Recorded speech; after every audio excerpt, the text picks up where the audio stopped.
Assalamualaikum warahmatullahi wabarakatuh.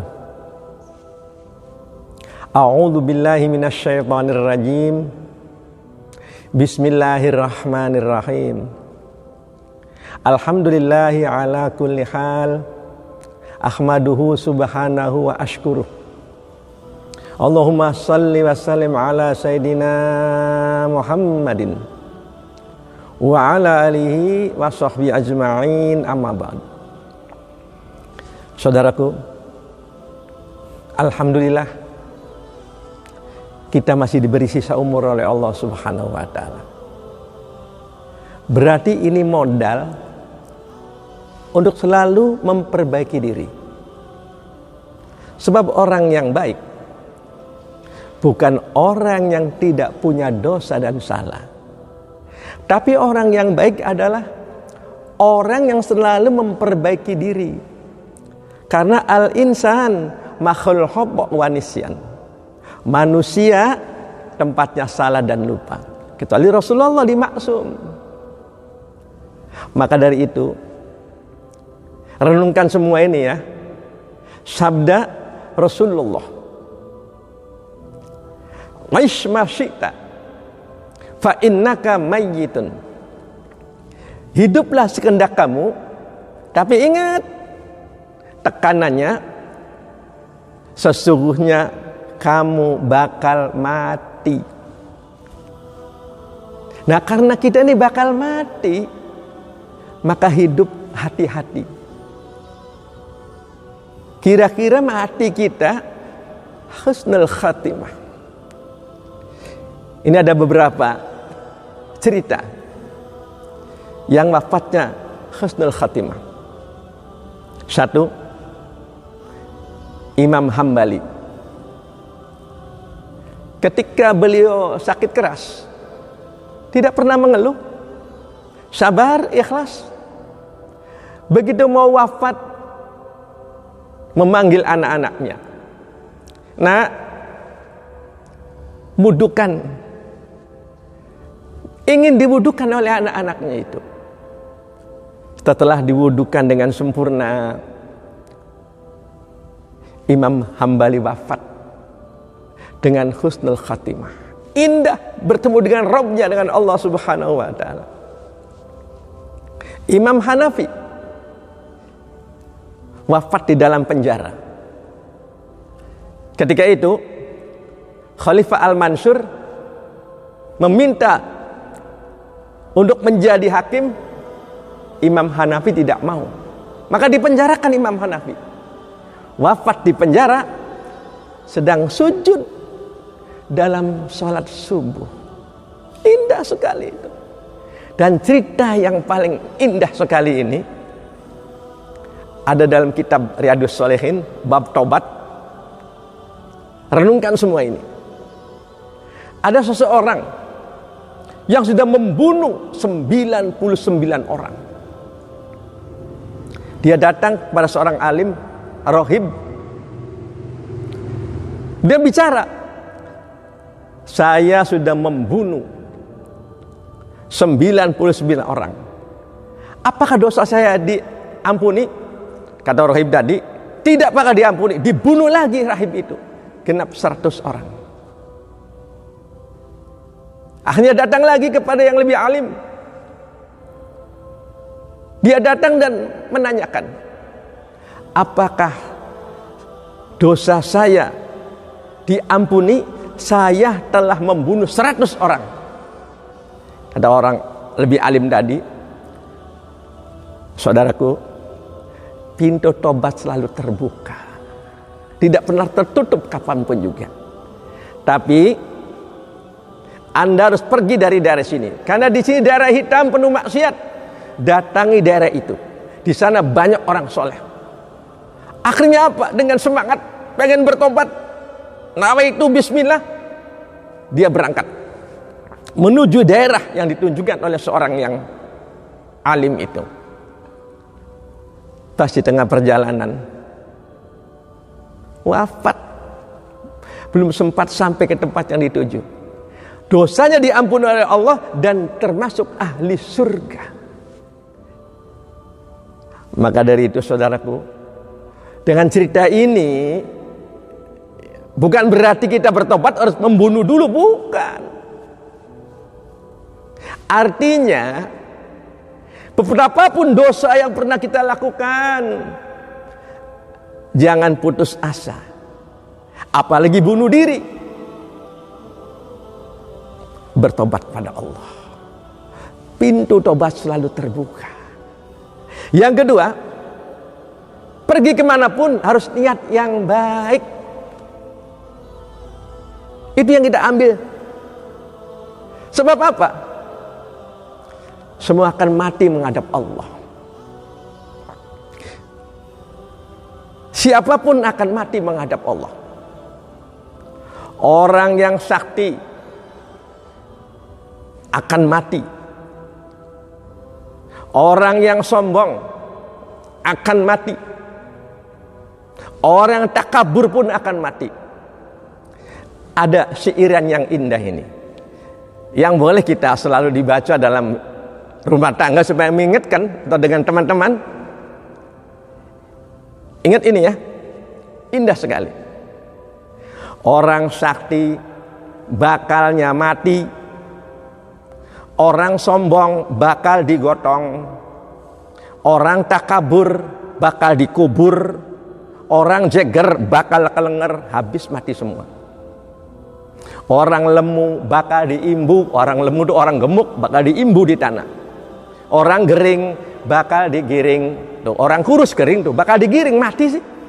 Rambut gondrong bakal digotong, hati-hati drong ya. Rambut gundul bakal dipikul. La ilaha illallah, la ilaha illallah, la ilaha illallah, Muhammadur Rasulullah. Itu semua akan mati. Saudaraku, dalam Al-Quran jelas, kullu nafsin dha'iqatul maut. Setiap yang bernyawa akan mengalami mati. Ya, maka bercita-citalah yang indah, matinya husnul khatimah. Masya Allah. Bagaimana caranya? Aktivitas apapun, hobi apapun, niat yang baik. Iya. Contoh, yang hobinya mancing misalnya ini ya, nggak apa-apa, bagus itu. Dari rumah kita berwudu dulu, jadi ampuni dosanya oleh Allah. Dan niat, saya akan dzikir di kolam pemancingan sambil menunggu datangnya sholat awal waktu. Itu selama perjalanan akan diampuni dosanya. Datang di tempat pemancingan, dzikir, Masya Allah. Begitu melemparkan kail, bismillahirrahmanirrahim, subhanallah, subhanallah, deret, ikan dapat, alhamdulillah. Itu luar biasa pahalanya. Apalagi menunggu sholat. Orang yang menunggu sholat itu akan diampuni dosanya dan diangkat derajatnya oleh Allah. Bila datang panggilan Allahu Akbar, berhenti dulu mancing, sholat dulu sementara. Berapa menit? Mancing lagi boleh. Yang hobinya touring, ada sepeda ontel, ketika berjalan diniati. Ya, setelah berwudu diniat mau sholat di masjid A atau di masjid B. Itu luar biasa pahalanya. Refreshing dapat, seneng dapat, orang mancing ikan dapat, dosa diampuni, pahala berlipat-lipat. Datang ke masjid A, dia sujud situ 2 rakaat. Masya Allah, betapa indahnya touring yang indah. Dosa diampuni, pahala berlipat ganda. Setelah itu silakan mau ke rumah makan kemana, betapa indahnya. Ya, yang bekerja, berbisnis di pasar, ada di kantor perusahaan, mau berangkat berwudu dulu, jadi ampuni dosanya. Sambil perjalanan kita berzikir, Masya Allah. Dan di kantor di pasar perusahaan diniati untuk menunggu datangnya waktu sholat. Orang yang menunggu datangnya waktu sholat, saudaraku, itu sangat istimewa.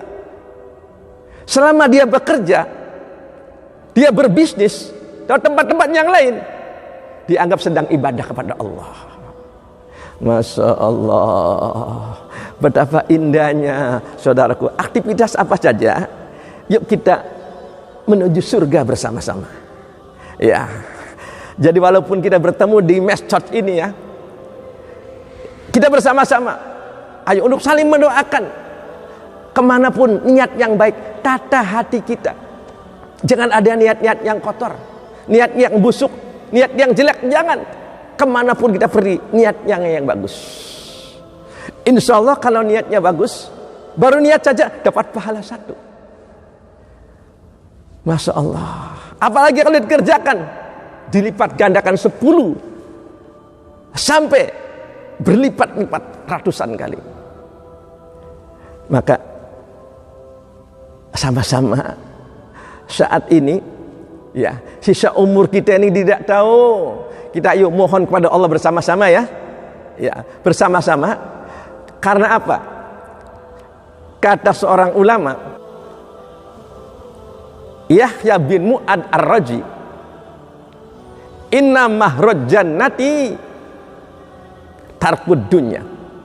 Sesungguhnya maharnya, mas kawinnya surga adalah meninggalkan dunia. Bukan berarti kita meninggalkan dunia nggak mau bekerja, bukan. Ketika datang perintah Allah, kayak tadi baru saja nih, bulan puasa sebulan penuh, kita tinggalkan dulu makan siang. Tapi 11 bulan silakan nggak puasa, nggak apa-apa, kecuali yang biasa Senin Kemis, cuma sebentar. Lagi aktivitas di pasar, di kantor, lagi mancing, lagi touring. Ketika datang panggilan Allah, berhenti dulu sebentar, sholat dulu awal waktu, cuma 10 menit. Kalau kali 5 kali, cuma 50 menit. Masih ada 23 jam. Silakan aktivitas yang lain. Jadi kalau pengen kita ini masuk surga, ingat, maharnya mas kawinnya dunia. Ketika datang perintah Allah, tinggalkan dulu sementara, aktivitas lagi. Itu saja ya. Semoga dari Al-Fakir bisa memberikan pelajaran bagi kita semua. Ayo kita mohon pada Allah. Sebab masuk surga itu tidak ada yang sendirian. Rombongan masuk surga itu. Maka semoga ya rombongan kemana saja diniati ya, untuk yang baik-baik. Diniati untuk ibadah kepada Allah. Apapun aktivitasnya. Insya Allah ketika wafat husnul khatimah. Mudah-mudahan urian yang ringkas ini ya menyadarkan kita semua ya bahwa situasi yang sekarang ini belum menentu. Kita makin hari makin dekat dengan Allah, makin dekat dengan Allah. Apapun aktivitasnya, insya Allah saat kematian datang husnul khatimah. Ayo kita mohon pada Allah. A'udzubillahi minasyaitonirrajim. Bismillahirrahmanirrahim. Alhamdulillahirabbil alamin. Ya Allah ya Rabbana. Ya Allah ya Rabbana. Ya Allah ya Rabbana. Ampuni dosa-dosa kami ya Allah, yang kecil maupun yang besar. Kami hamba-Mu yang banyak dosa ya Allah, yang terang-terangan maupun disembunyikan ya Allah. Semoga mendengar suara ini ya Allah, yang menyaksikan acara ini ya Allah, diampuni semua dosanya ya Allah. Walaupun kami ada yang gak kenal ya Allah. Dan bersihkan hati kami ya Allah, jauhkan dari dendam, dari sombong ya Allah. Karena kita akan menghadap Allah semuanya itu ya Allah. Ketika menghadap-Mu sudah diampuni semua dosanya ya Allah. Ya Allah, ya Allah, mohon ya Allah, yang mendengar, yang menyaksikan, semoga kami bisa bertemu kelak di surga-Mu ya Allah, dengan kasih sayang-Mu dan rahmat-Mu dan syafaatnya Kanjeng Nabi Muhammad sallallahu alaihi wasallam. Rabbana atina fid dunya hasanah wa fil akhirati hasanah wa qina adzabannar wa adkhilnal jannata mal abrar ya aziz ya ghaffar ya rabbal alamin. Amin ya rabbal alamin. Itu saja dari Al-Fakir, semoga bermanfaat. Billahi taufiq wal hidayah wal afu minkum. Wassalamualaikum warahmatullahi wabarakatuh.